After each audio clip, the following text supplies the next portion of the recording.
Holy crap, guys. It's Houston Undercover 2. It's day one. We're here with the one, the only, GLICH3. How you doing? Pretty good. I'm excited to be here, dude. Awesome. How are you? I'm doing A-okay. Hell yeah. Do you want to talk about what exactly type of music you make? Yeah, so I make, like experimental kind of rock-inspired electronica. I call it indie-tronica because it's like indie sleaze kind of vibe that I've like acquired with like electronic stuff. It's easier to just like describe it as indie-tronica simply because I use like a backing track or whatever and like a lot of like computer and MIDI beats. But it's still kind of like a rock thing, so that's pretty much what I kind of do. Hell yeah. And those MIDI beats, do you program them yourself? I do. I use like Logic on my little MacBook, and it's just easier. I've had bands before, but now that I'm like just kind of like on doing my own thing, it's easier for me to just create something in the computer and then just hook up my guitar and just kind of let it rip. Hell yeah, man. So you mentioned your indie sleaze, and this has been sort of the year where a lot of people are saying this has been the big indie sleaze revival, like the Dare, Charlie XCX. Do you buy into that? Do you, if it is it here to stay? Oh man, I mean, I think I kind of fall into it regardless of whether or not I like want to subscribe to it or not, because of just simply the fact that there's like this moment that's happening right now.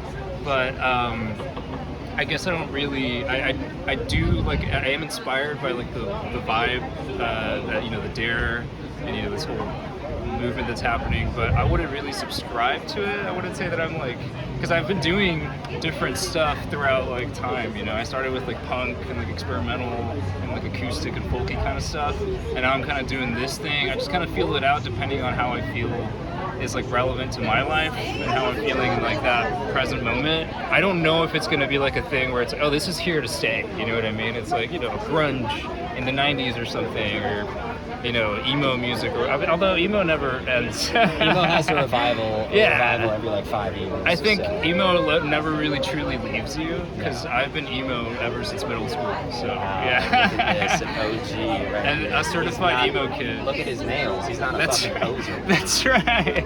I'm no poser. Exactly. So with your sound, how's the Houston scene been for you? Well, with this new stuff that I'm kind of doing, it's been pretty chill. The thing about Houston is it's pretty eclectic, and there's like space for everyone pretty much. And because it's so wide and there's like little pockets for like, there's always something for everyone. Because it's so sparse, it also makes it a little bit more intimate to like your community or like the people that actually end up going to your shows.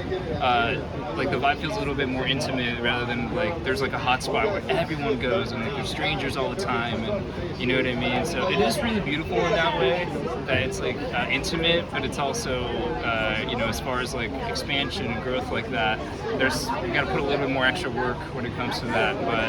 But in regards to like the sound that I've been making, it's been pretty good. I mean, I don't really go out to many shows, but when I do, I see other people doing the computer stuff as well, and like drum machines and so on. I'm a sucker for like cross-genre, post-genre kind of stuff. So yeah, I don't know. I think it's pretty welcoming in Houston, depending on who you talk to. That's very true. Yeah. So it's Houston Undercover.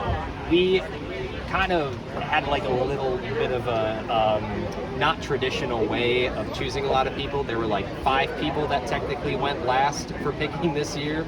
You were the first one to pick last, though. Hell yeah. So how was that for you, and why did you go with Man of Oil by Animal Collective and Feel Good Ink by Gorillaz? That's right. It was pretty chill. I gotta be honest, I was a little nervous. I was nervous because I was like, oh, I don't know what song or whatever is gonna be left. But there was a couple songs that were left over, not just those two. There was like other songs, but those two kind of stuck out. Gorillaz is one of my influences. Like I used to listen to, especially that song "Feel Good," over and over again, like on the bus on my way home. And actually, funny story, I used to hate it until I got addicted to it and I couldn't stop listening to it. But yeah, I don't know. As a kid, I was like, it was too silly for me, so I never never bothered, but then growing up a little more and then hearing it over again, I was like, fuck yeah. So anyway, that was an easy choice for me. And Animal Collective is also a huge influence, and I took it as kind of an excuse to get weirder with it. That song in particular is very like airy, and they get pretty weird with it, so that gave me kind of like the green light to go ahead and get like more effects in there and synths and things like that. So it's kind of like a blank canvas essentially, so I'm really excited to mess around with those a lot. And yeah, thank you for asking me to do this. Yeah, dude, totally. Thanks for being here. And you're about to see GLICH3 perform right now. Let's go. Cut.